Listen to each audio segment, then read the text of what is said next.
Kembali bersama Ustazah Juli Setianingrum. Mari kita berdoa terlebih dahulu sebelum kita memulai pembelajaran semuanya. Ista'idhu doa. Khadu absarakum. Ibda'u.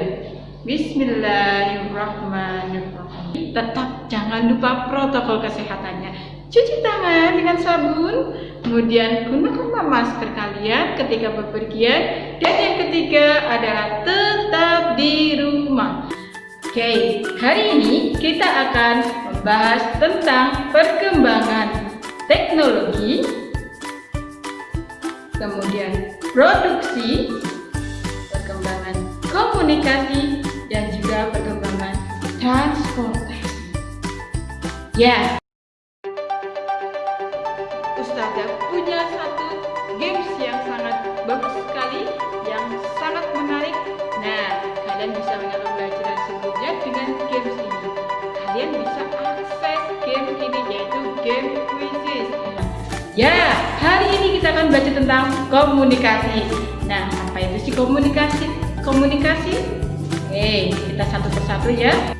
Tahukah kalian bentuk komunikasi itu ada dua? Ya, pertama adalah komunikasi tradisional, yang kedua adalah komunikasi modern. Hai Paman, apa kabar? Sudah lama ya kita tidak bertemu.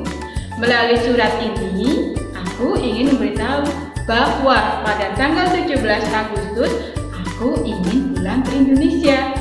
Aku tidak sabar ingin bertemu dengan keluarga. Aku rindu suasana Indonesia. Nah, itu adalah penggalan dari surat yang disampaikan oleh Bang Andi, sepupu dari Beni. Tugas kalian sangat mudah sekali. Coba kalian buka buku siswa kalian halaman 151, kemudian baca surat tersebut.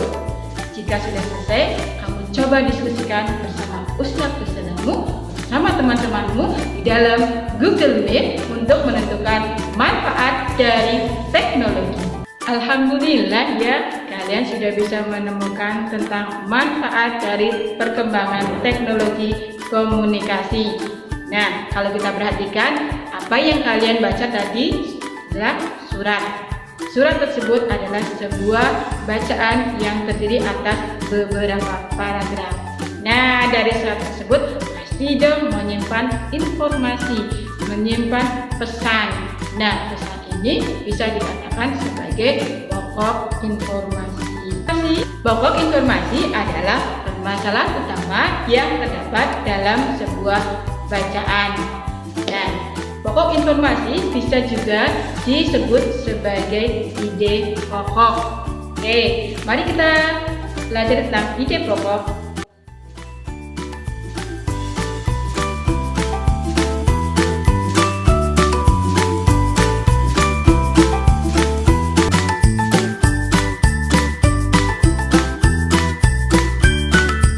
Komunikasi tradisional. Yang pertama adalah menggunakan api unggun. Hal ini bisa diketahui dari manusia gua, yaitu manusia prasejarah yang hidup jauh lampau sekali, ratusan tahun yang lalu. Mereka duduk melingkar di sekitar api unggun, kemudian mereka bercakap-cakap dan berkomunikasi. Yang kedua, ini adalah evolusinya. Setelah mereka duduk melingkar di depan api unggun, kemudian mereka mulai menuliskan sesuatu di batu. Ya, mereka menuliskan pesan melalui di batu, ukiran batu. Maka dari itu kita selalu mendapatkan informasi secara dari ukiran batu. Bentuk komunikasi yang ketiga adalah menggunakan sinyal asap, ya, atau tanda asap. Pertama kali tanda asap ini digunakan oleh suku yang berada di Amerika Utara, yaitu suku India. Mereka menggunakan tanda asap ini ketika mereka menghadapi bahaya. Bentuk komunikasi tradisional yang keempat adalah menggunakan merpati pos. Ya, merpati pos ini digunakan oleh bangsa Persia, bangsa Yunani, dan juga bangsa Roman. Selanjutnya adalah menggunakan Pony Express. Apa itu Pony Express? Pony Express adalah kuda yang ditunggangi oleh manusia untuk menyampaikan pesan pesan. Biasanya mereka membawa surat atau membawa barang dari orang yang menyuruhnya untuk diberikan kepada orang lain. Adalah menggunakan bendera semafor. Bendera semafor ini biasa kita kenal pada kegiatan pramuka. Ya, kita menggunakan telegraf. Ya, telegraf itu adalah sebuah alat yang digunakan untuk mengirimkan pesan jarak jauh. Pesan ini berupa kode Morse. Kode Morse ini hanya diketahui oleh si penerima pesan. Singkat dari penggunaan telegraf, kemudian manusia menggunakan radio. Nah, ini berkat seorang ilmuwan yang bernama James Clerk Maxwell yang mengembangkan radio ini untuk kebutuhan komunikasi jarak jauh. Untuk penemuan telegram merupakan alat komunikasi atau bentuk komunikasi yang paling cepat pada masanya, yaitu pada saat Perang Dunia I dan Perang Dunia II, juga sampai pada awal abad 19. Namun, seorang Alexander Graham Bell telah menemukan telepon pada tahun 1876. Nah, telepon ini pada awalnya masih digunakan untuk kepentingan politik dan kepentingan broadcasting semata, jadi belum digunakan oleh orang awam. Nah, perkembangan telepon ini juga bervariasi atau bermacam-macam. Pada awalnya telepon ini masih menggunakan telepon kabel ya, telepon yang disambungkan dengan kabel untuk menyambungkan satu komunikasi dari rumah, kemudian dari rumah lain, dan bisa juga langsung dari tempat ini menuju tempat yang lain, bisa juga dengan antar negara.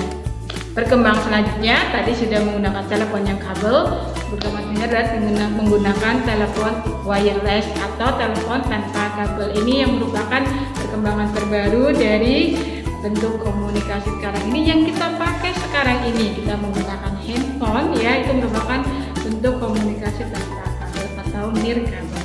Nah, sekarang kita akan belajar yang lain yang berbeda. Baik, sekarang kamu perhatikan bukunya halaman 154. Nah, di situ ada gambar bangun bata. Juga ada kotak-kotaknya. Lalu apa hubungannya ini?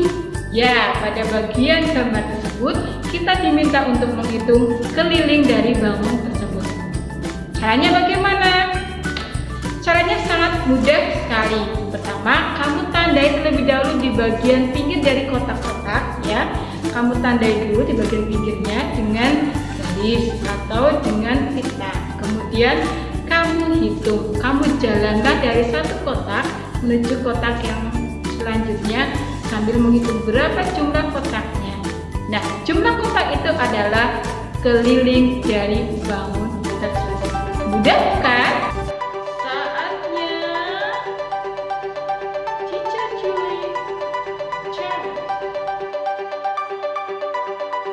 Alhamdulillah ya, bangsa kita merupakan bangsa yang sangat besar, bangsa yang kaya akan budaya bangsa.